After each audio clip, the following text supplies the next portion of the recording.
Welcome to the Plaid Sheep Oracle. This is a pick a card message from the High Priestess, and I don't quite know how this is going to go. I haven't done too many pick a cards, but this is a slightly different method. Rather than there being 4 piles, there's only 3. And rather than using the same oracle cards for every pile, each pile has its own set of 3 oracle cards and then a tarot card. And then I have the sense that we might be pulling other decks. It feels like it might be sort of a complex message, perhaps, from the High Priestess. She was on the top of the deck, so she is pile 1. She's from the Shadow Fates Tarot. And she came out for me in a personal reading that I did for myself this morning, and then she was staring at me. So here we are. But I knew that it wanted to be different in some way. And so I'm kind of following instructions, and we'll see where we go. The oracle cards in this deck are the Liffruma Healing Oracle, the Sacred Forest Oracle, and the Elemental Oracle. Card number 2 is this High Priestess from the Field Tarot, and she, interestingly, was on the bottom of that deck.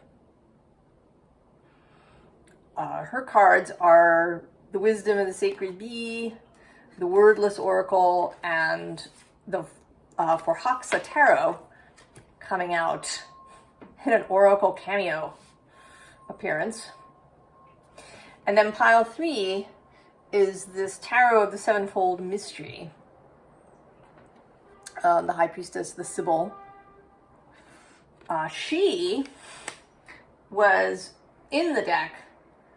Behind her were Judgment and Apollo the Sun.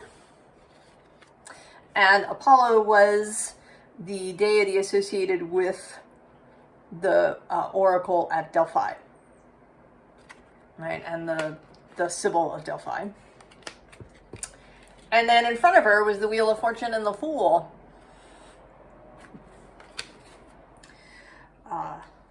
So we're going to see, distribute these through the deck.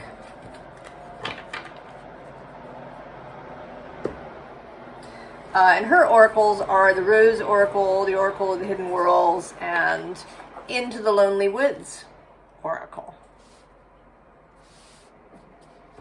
There are no objects associated this time. So we're gonna see where we go. Pile 1. High Priestess.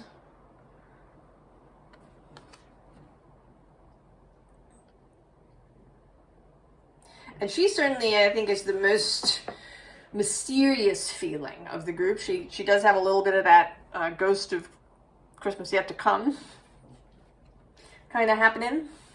There is a sense that it's kind of a whole experience somehow. Like you're going here not just to see her, but to stay here. You know, that it is some sort of enclave, a monastery kind of place where you go.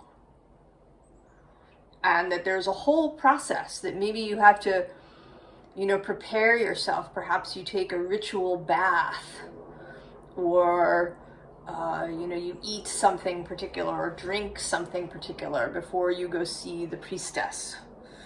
And then she delivers her message to you, and then you, integrate that it's a whole process is, sort of the feeling that I have from her, very ritualized. So her oracle cards are or Ewaz, the horse, also the rune of partnership,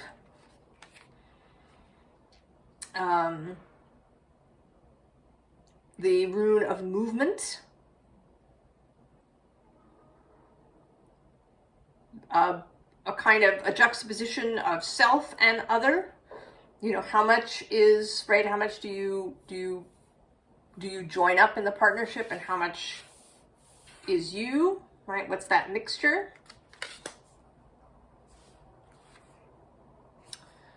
Then the Mystic Meadow with Sanctuary.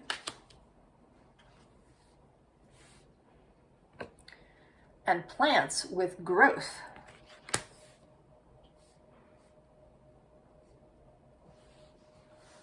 So here we have this, right, this idea of this sanctuary. That there's somewhere to go where it's a whole kind of experience, it's a space. And we're sort of seeing this here too, right? You take the journey, you're at the sanctuary, you meet up with whoever you're going to meet up with, and then there's the integration and growth afterwards. So this sounds, Pile 1, as if you are either being called to some sort of pilgrimage, where you are literally going to travel somewhere. And I'm just noticing right now that both of these cards are 19, and 19 is the number of the sun that we saw here in this third pile. Right, and the sun as clarity. Right, the sun is kind of in the background, a background character here. So there is something here about the ability to gain clarity, to gain understanding, to gain knowledge, and that you need to go somewhere. And either you need to literally go somewhere. And there might or might not be an actual, oracle there. It could be that you take a pilgrimage to a sacred site. Or maybe you take a pilgrimage to someplace in your past that might have been coming up for you.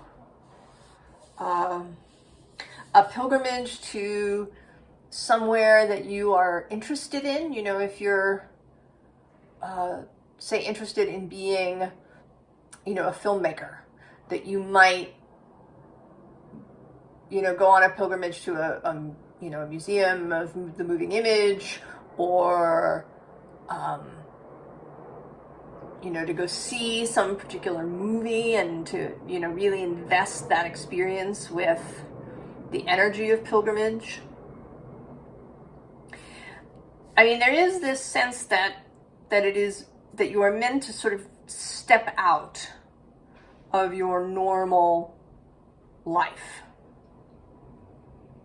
And it may be that if you've been trying to divine, perhaps you've been doing your own divination work or your own meditative work, that you in particular, right, if you pick this pile, that it would be of benefit to you to create a ritualized container for your divination. Now, I don't think that that's true for everybody. I think some people, don't require that. You'll if you watch lots of tarot readings on YouTube, you know that some people do a meditation before each reading beforehand. I do not do that. I find that creating the ritualized container is it's kind of distracting in a way, and I'm actually better off if I'm not hyper-focused on the thing, right? If I kind of let my mind wander a little bit when I'm choosing cards. All right, the other thing feels like trying too hard, and it doesn't work for me. I usually end up with gibberish if I do that.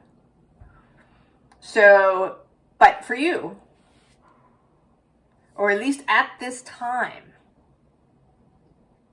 It could be because, you know, maybe you have an environment that's filled with lots of distractions. Perhaps you have, you know, small children, or maybe you work from home. You know, and that, right, that encroaches then that energy into the home space. Right? Your, you know, if you do it in your living room or your dining room, it brings that energy into that space. And you want to clear that before you proceed into this work. But let's see what the tarot wants to add to that.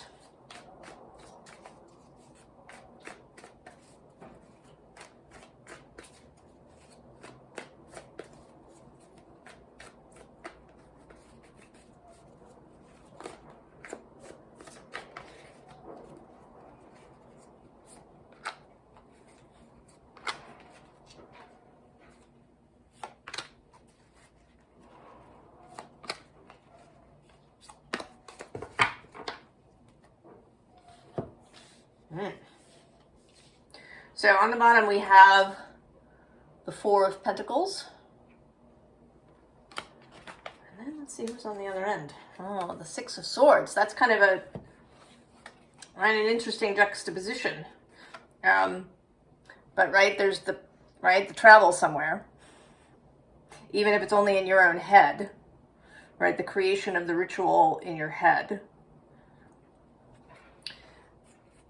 And then there's this kind of stability, right? And below him is the King of Pentacles, and then actually the Eight of Pentacles. Oh, look, and the Hermit.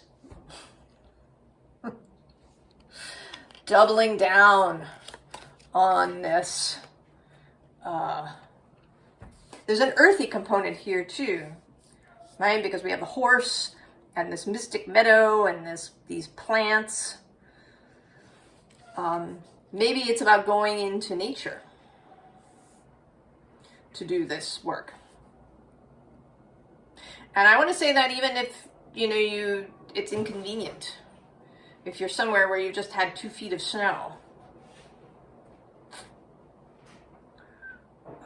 that, you know, maybe that's part of it. Queen of Pentacles. Seven of Cups, Page of Pentacles, the Empress, and the Knight of Pentacles. Good heavens. Goes on the bottom. Earth, earth, and more earth.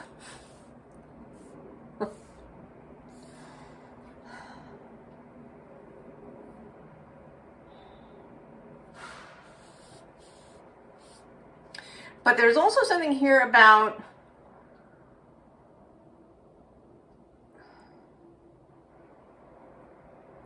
forgetting who you are. Maybe forgetting your normal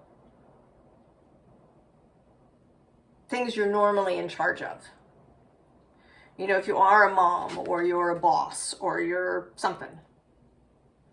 I mean, maybe it's only your own life that you're really in charge of, but you feel really in charge of it. All right, because we have the Queen of Pentacles. She's very much in charge. And then this,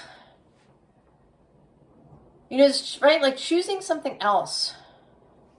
And she's changed clothes, right? She's gotten out of this kind of more formal outfit. She's put on, you know, more ordinary clothes that are not the clothes of office or the clothes of authority. You know, she's left wherever this is. And just, right, she's kind of gone out into nature, and she's, you know, perhaps just looking at things and, you know, wanting to see things from this beginner's mind. And that it is in this place, in this more open, more perhaps wonder-filled, more ready to learn, you know, having given up authority.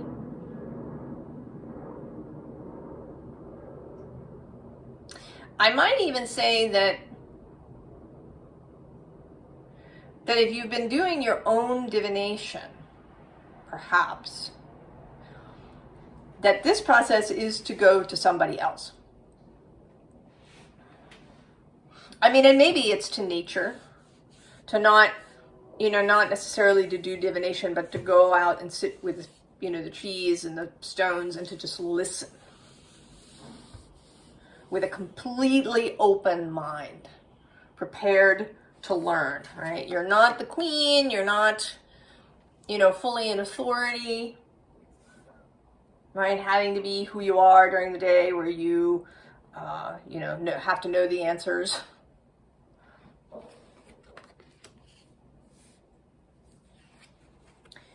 And then you'll meet up with the Empress.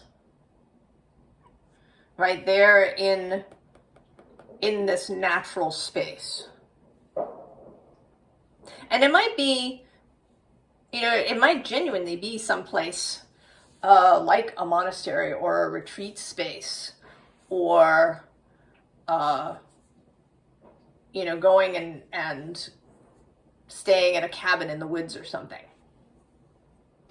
So that you could even be sitting in the cabin but be in conversation with the Empress. And then once you're done with this journey, with this pilgrimage, right, you come out the other side as the knight. So we have this queen sense, right, sort of attached to the throne, maybe attached to her responsibilities, attached to her image of herself, attached to being all the things for all the people, perhaps, to this page who is none of these things.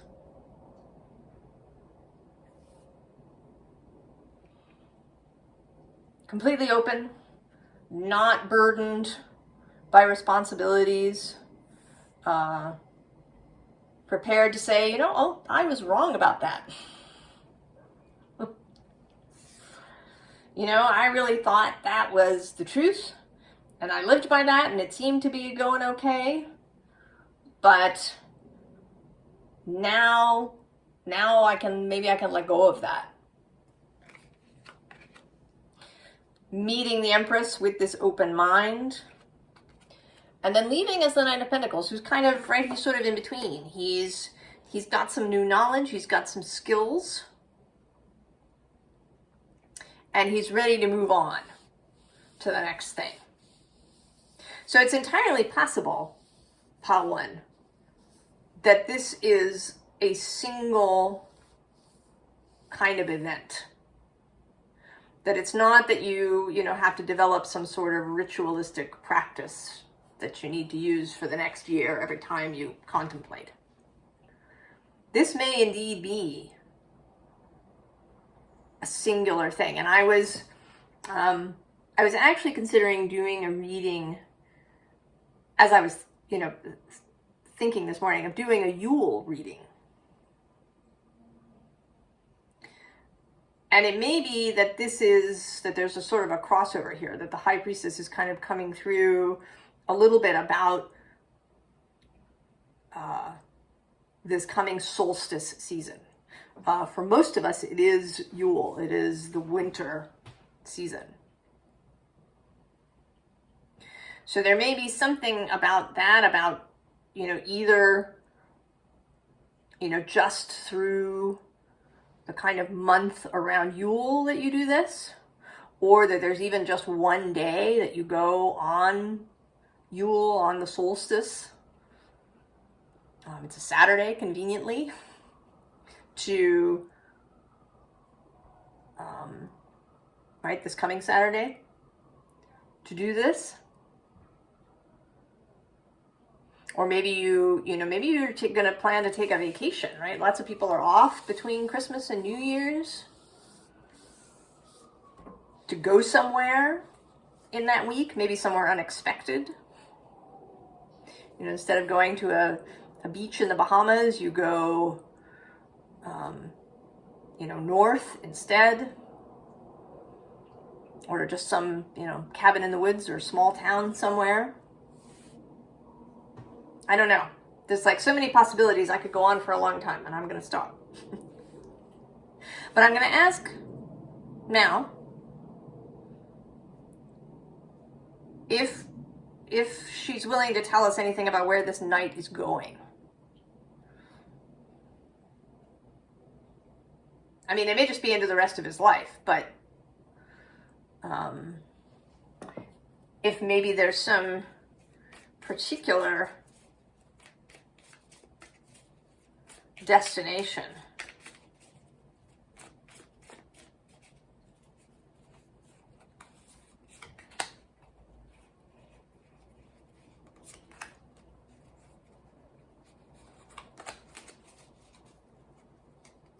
Ah, 5 of Pentacles at the bottom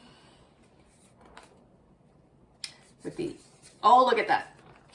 Then there's the 8 of Cups and then the Ace of Pentacles. And the 6 of Wands on the bottom.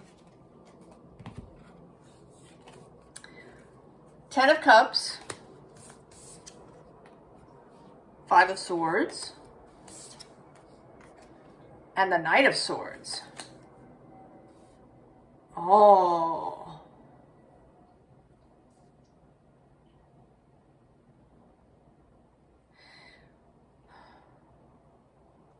So this is leaving some sort of comfort zone.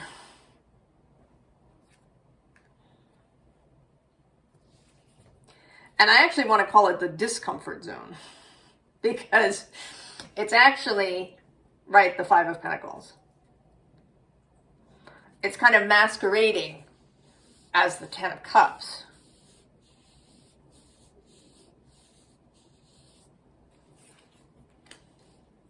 But, right, there's actually cognitive dissonance happening.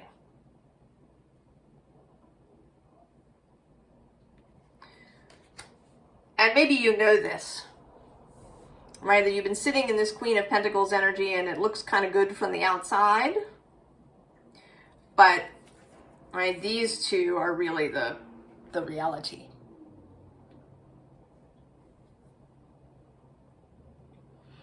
And you want something new. You want this new pentacle. And so,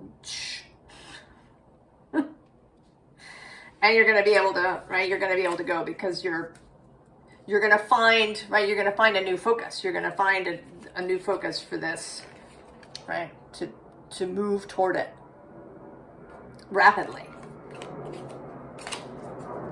by engaging in this process.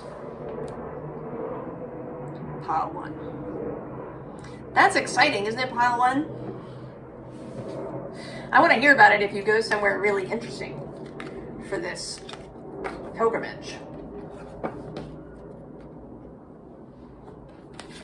I want to know.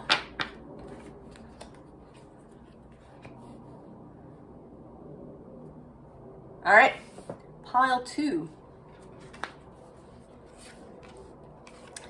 So the High Priestess from the Field Tarot. And she was on the bottom of the deck. She was on the top and she was on the bottom. So she feels a little bit like the unexpected priestess. That you went, I don't know, you went to see someone else. Maybe you went to see the Emperor, or you went to see the Hierophant, or you went to see the Hermit or somebody. I don't know who you went to see. The Queen of Wands, somebody. You went to go see somebody and you found the High Priestess instead. And she's right? She's a sort of a high priestess of pleasure, right? This high priestess has this kind of nun vibe going here. But this is not. She's got this throne made of rose fabric and this glitzy dress. You know, and she's got a fabulous hair and, you know, this deep décolletage. She's sensual. All right, there's an erotic power to her. Let's see. Oh, mental clarity.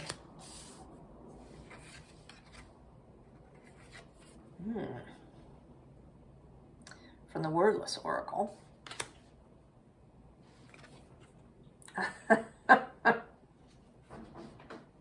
Of course. The Knight of Fire. Who else? Oh, pile 2. Well, you're clearly, right, you're finding your way out of this fog that you've been wandering around in. And finding your way out of this black and white zone into color. It's kind of the Dorothy stepping into Oz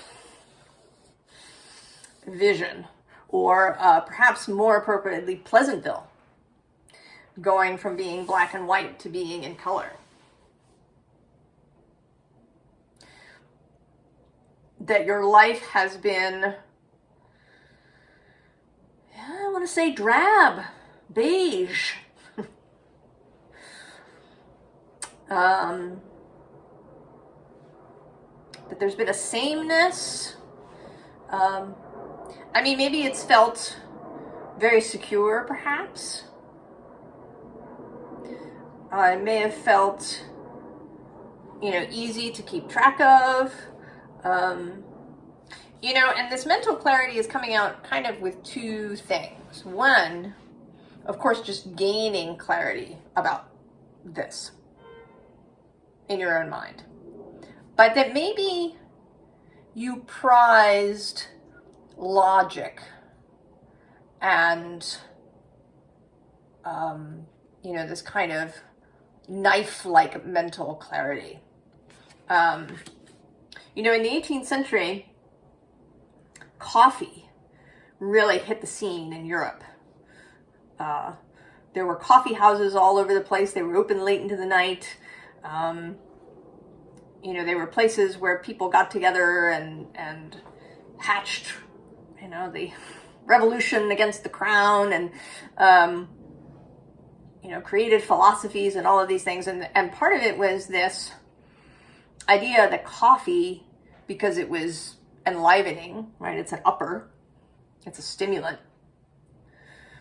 You know, it gave you this clarity as opposed to alcohol, which took away clarity.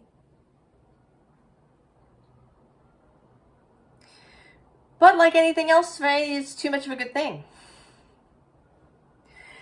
You know, too much mental energy, right? Too much mind, too much analysis, right? This kind of left-brained thing can lead you into all sorts of, you know, difficult places. And maybe dull places.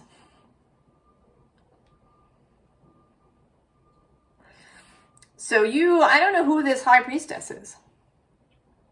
I don't know if she's someone you discover inside yourself.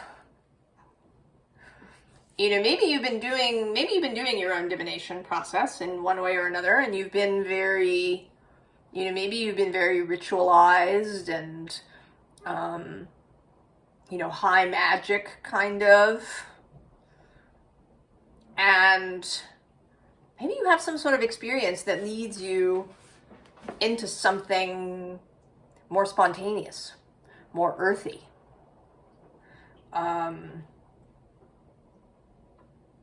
You know, fun as spiritual practice, sex as spiritual practice, alone or in company. right, any kind of sensual process as spiritual practice and as, you know, method of divination. You know, finding your own body being a source of information in a way that you haven't before. Perhaps you've always, you know, had sort of, you know, very mental, right? Lots of words showing up in your head, or, you know, kind of claircognizant immediacy. And you find that you're beginning to feel things in your body. Or maybe you go and see someone who inspires this, or you read something.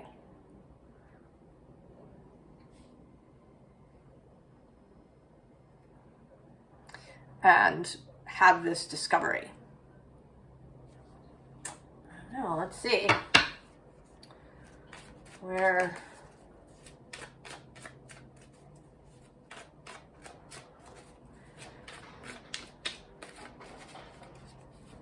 It might even be your own evolution as a seer.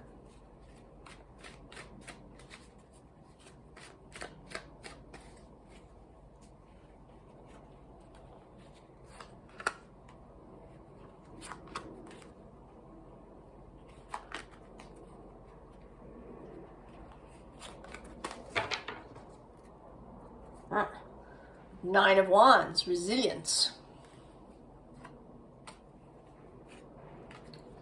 Death on the bottom. So there is some sort of transformation happening.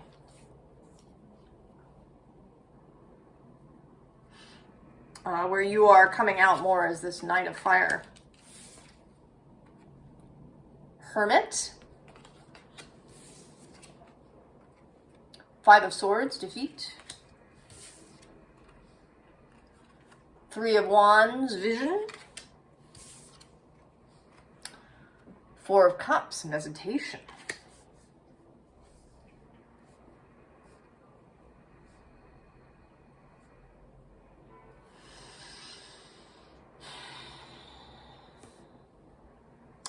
I'm feeling now a kind of wildness of vision. Right? Right? The Hermit, the Anchorite, the kind of wild person of the woods, someone who steps out of the norm, the shaman, you know, who isn't boxed in any way, who doesn't, right, who's not all caught up in thinking or in having things be logical or reasonable.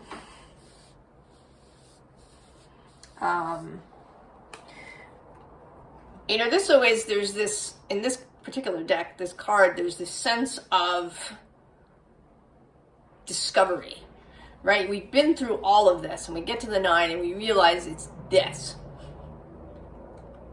And with the Hermit on one side, and actually this Princess or Page of Cups on the other, right? That there's maybe been this mystical search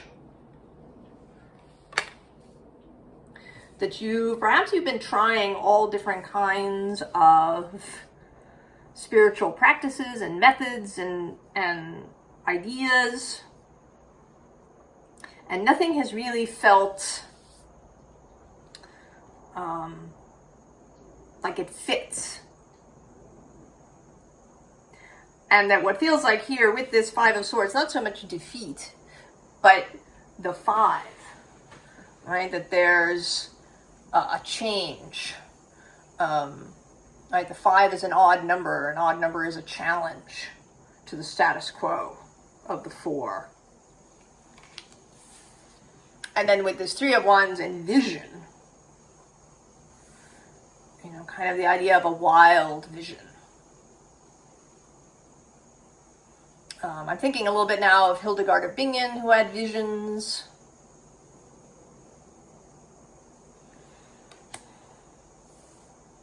And to allow that, right? To not need things to come through perhaps very clearly. You did get this Wordless Oracle.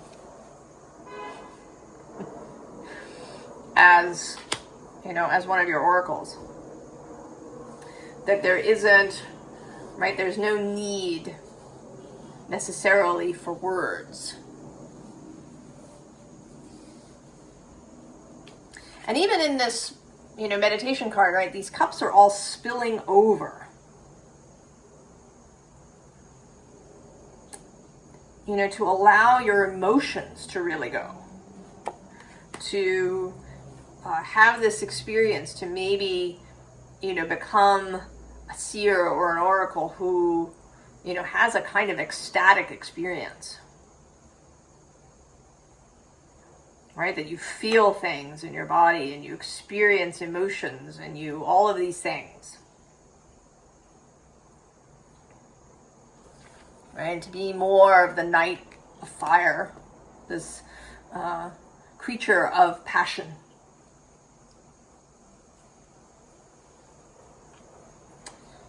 Oh. Well, I asked pile 1, there was an extra question. I think I'm going to ask one for you as well, which is, perhaps where might this lead for you, this,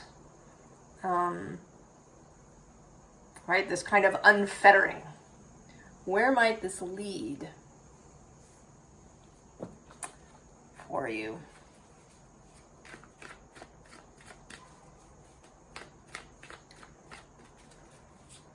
Finding the fire.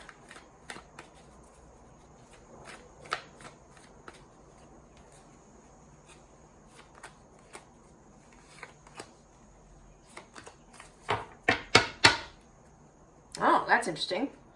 10 of Pentacles on the bottom. Oh, and the star. Or I should say on the top and the bottom. 10 of Pentacles and the star. Well, that's pretty good. Then we have, oh, the Ace of Cups. The Knight of Cups. Oh, and the Devil. But you know, these, right, these are leading away. Right?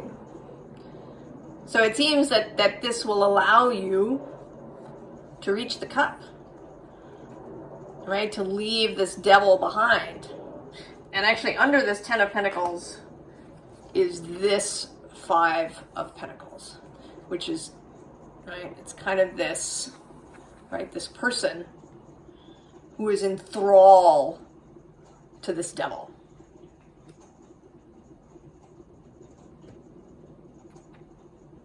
So that by unfettering yourself, by allowing yourself to feel all the things, to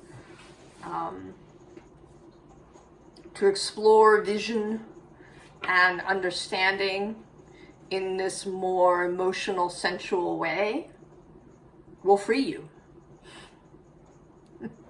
It will free you and give you the ability, right, to go, right, to follow your holy grail, your cup. Well, that's pretty cool, pile 2.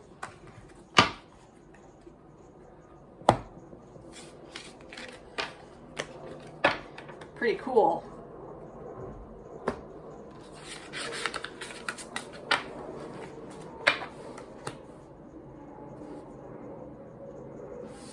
All right, pile 3, the Sibyl.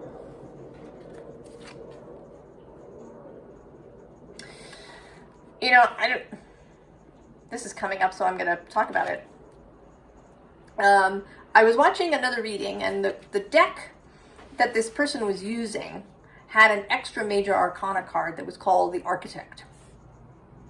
But what was interesting about that is that the image in the card was based on Michelangelo's Libyan Sibyl from inside the Sistine Chapel.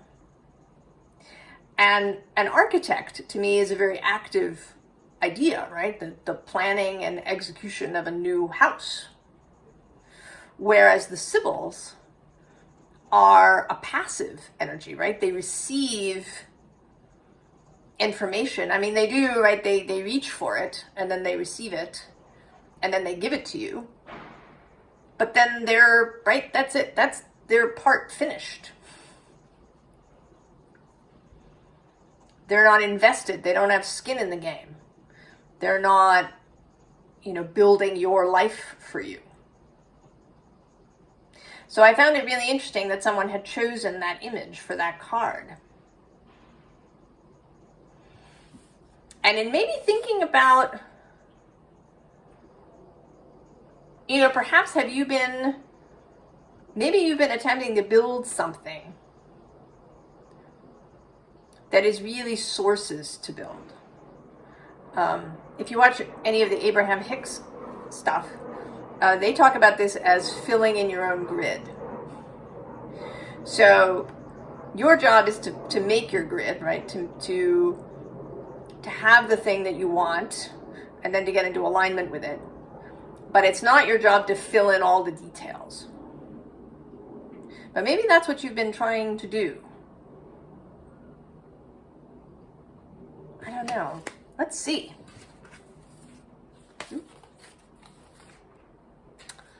The child within. Inner mother, innocence, gentleness, tenderness. The light dancer. Illumination, the radiant self, shining soul. Ebbs and flows. I have never gotten this card. I don't think in any reading. I mean, I don't use this deck a lot, but... And again here we have this child and mother and child notion.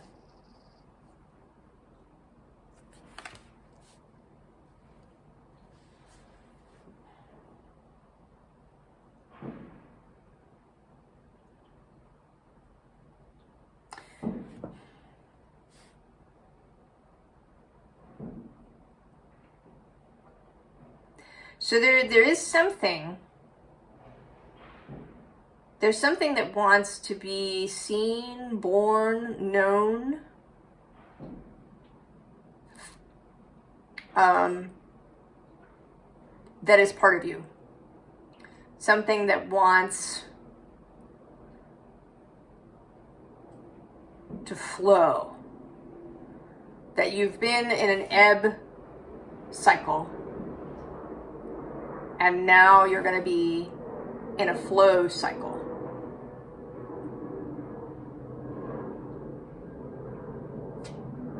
That there's something, right, that this light dancer is trying to be born. And that maybe you've been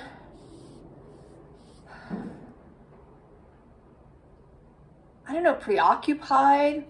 She's got this book, she's got the scroll, she's got the dog. There's this whole town behind her. Maybe you've been more active. Maybe you've been more action-oriented in the last period of time, however long. And that now there's some advice that you be more flowing. That you be more passive, submissive, receptive. That you be more like the child than the parent. That you are less, maybe that you're less concerned with the details. Maybe you've been engaging in a very Two of Pentacles energy.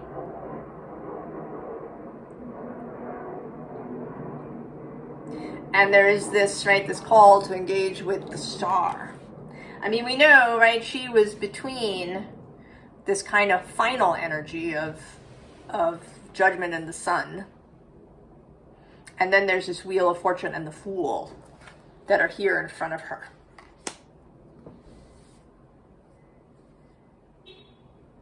So to be more fool-like, and with the Wheel of Fortune, to allow the universe, right, to turn the wheel, to allow Source to fill in the grid, to fill in the details.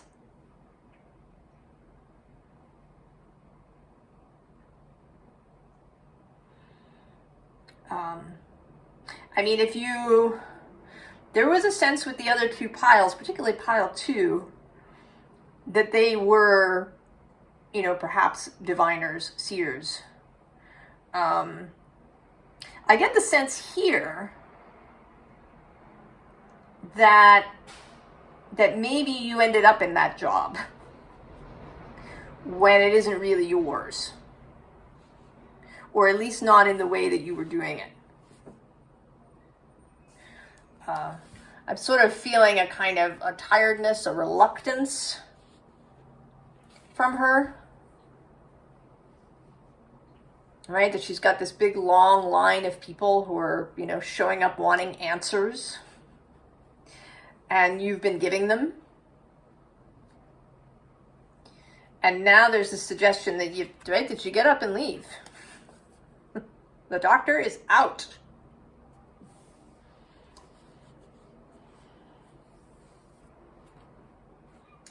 Oh, let's see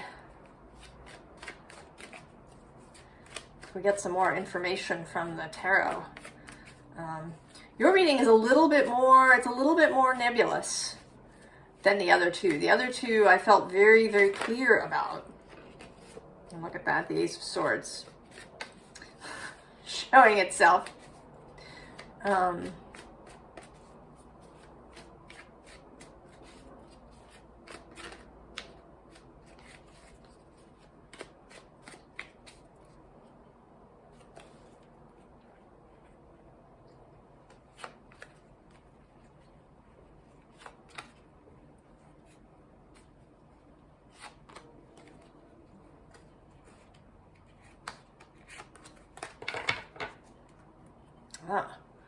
Queen of Pentacles.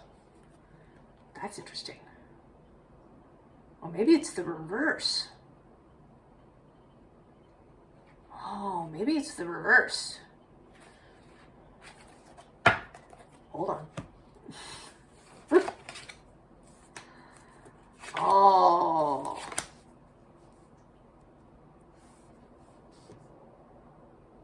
That's the trouble. It's the reverse.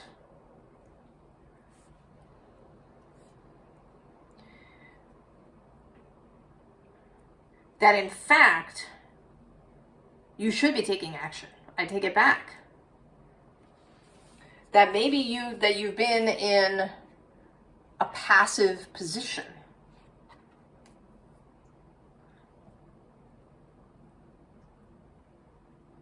And what you want to do is take a more active role. Right? That maybe you want to give birth to something. Right, to reach for the star rather than having it come down to you, to move and flow, to turn this on. You know, maybe maybe the waterfall's been off up until this point, and you want to turn it on. Because we have this Queen of Pentacles, but behind her we have this Devil with these two people who are just lying there, unable to exercise their will or engage with their appetite, with their desire. And then below them is the Magician, taking action. I mean, it might be literally magic that you're doing, but it's an active form. Who's on the bottom? Oh, the Three of Cups. That's interesting. Oh, and then there's the Star.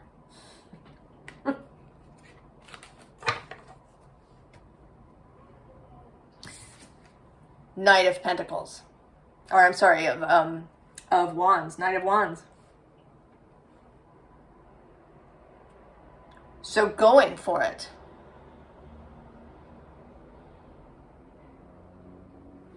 Taking action.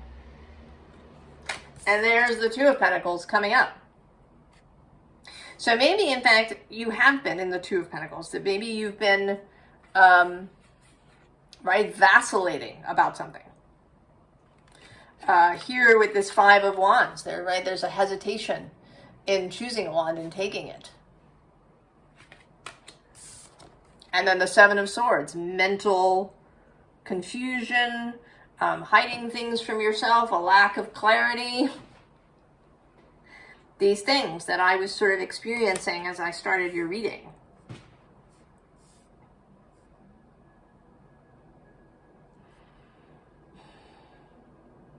You know, and it could be that in the past, you were somebody who took action a lot. But you did it in a kind of, in an unaligned way, in a misaligned way, so that you had to work really hard. And you kind of came to this conclusion that your pendulum swung way in the other direction. And you decided that you just needed to receive all the time. And what's wanted is a middle ground, right? Because we do have the Queen, right? And she is this energy of knowing what she wants, of knowing what's good for her, of really being a master of the physical realm, right? Maybe being in touch with the High Priestess, knowing what the star is. That might mean spending time in contemplation and meditation and divination to discover the star and maybe the best route towards the star. But then there is this action, right? To be the architect of your life. And in real life, an architect, they have the consultation with the client. There's some back and forth until they, reach a final design. And then there is an active phase. Right? The plans are approved and then construction begins. And although the architect isn't, there wielding the hammer, they are there, they show up on site, they make sure that things are happening. They may make adjustments, they may make new choices.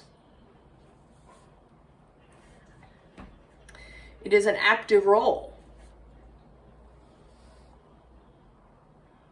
And so you are being called to take a more active role in your life. Well, so I'm going to ask, because I kind of asked in the other two piles, where is this leading?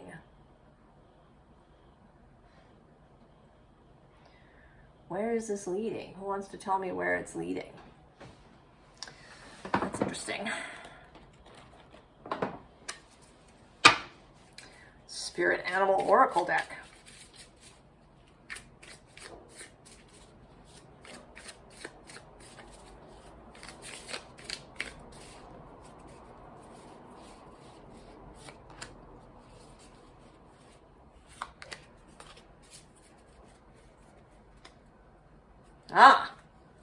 Nothing is wasted, so it's all to the good.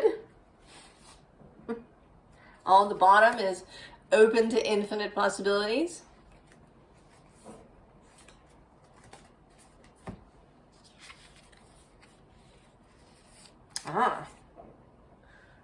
Trust in divine detours. And slow and steady wins the race.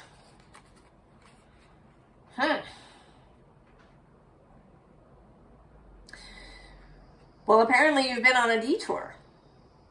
Slightly. That maybe this period of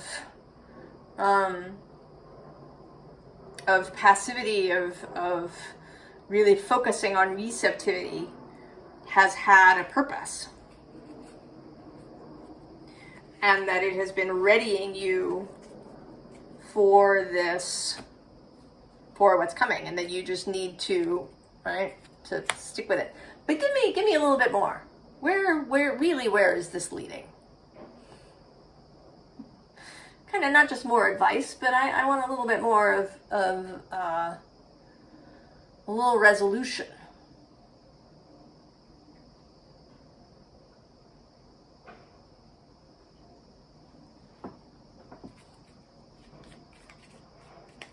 Very reluctant to give us anything. All the mystery.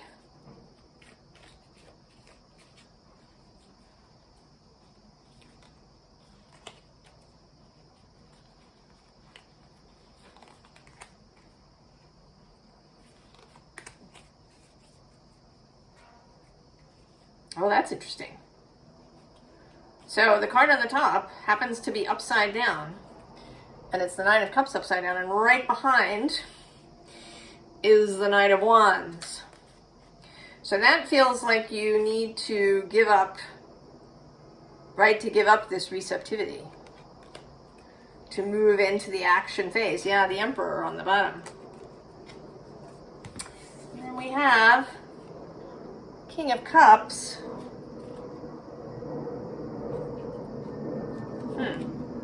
King of Cups, the Eight of Cups, and the Three of Swords.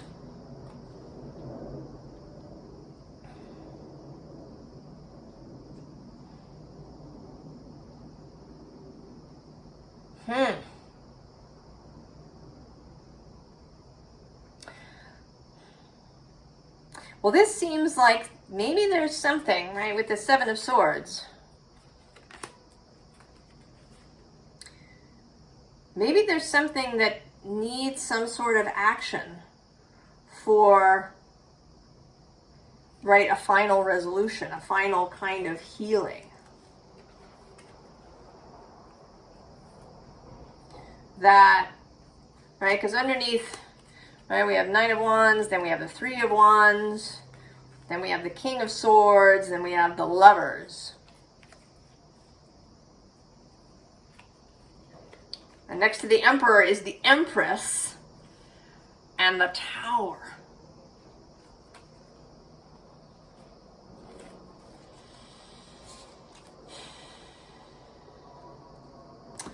So there is something that wants to be healed. Something maybe, I mean, maybe you've had some sort of injury, fear, anxiety around taking action, around, you know, being the emperor or empress of your own life. That you've been, you know, I knew somebody who was really sort of uber, like overly go with the flow. He was really, like, he didn't, you know, take action frequently. He just allowed things to happen. And I think he thought that this was the path of least resistance, right? He avoided a lot of conflict in this way. But often it was, you know, it was not to his benefit. You know, maybe he ended up spending more money than he needed to, or he had to spend more time at something that he needed to, or he had to, you know, do something twice, like redo something that somebody else had messed up, or he was left to complete something alone. There were many ways in which this inability to take direct action caused problems for him. I mean, yeah, he had a kind of, you know, he had a surface ease. But then there was all of this stuff that was going on underneath. And it might, you know, the Three of Swords might not be grief and sorrow. It might just be all that stuff, right? All the right things going wrong. Right? It's this. Right? The inability to exert your will on the world. And it may be that up until this point you've had something around that. Perhaps, you know, you were raised by somebody who made you feel that exerting your will was wrong, or they exerted their will in ways that looked harmful to you. And now you're being asked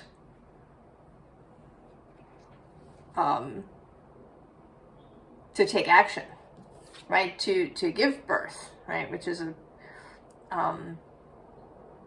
It's a very active and perhaps really painful process, right? Challenging, certainly. But I think that if you do things in alignment, then, you know, maybe there's pain, but it isn't off the charts. You know, you're not in labor for 40 hours.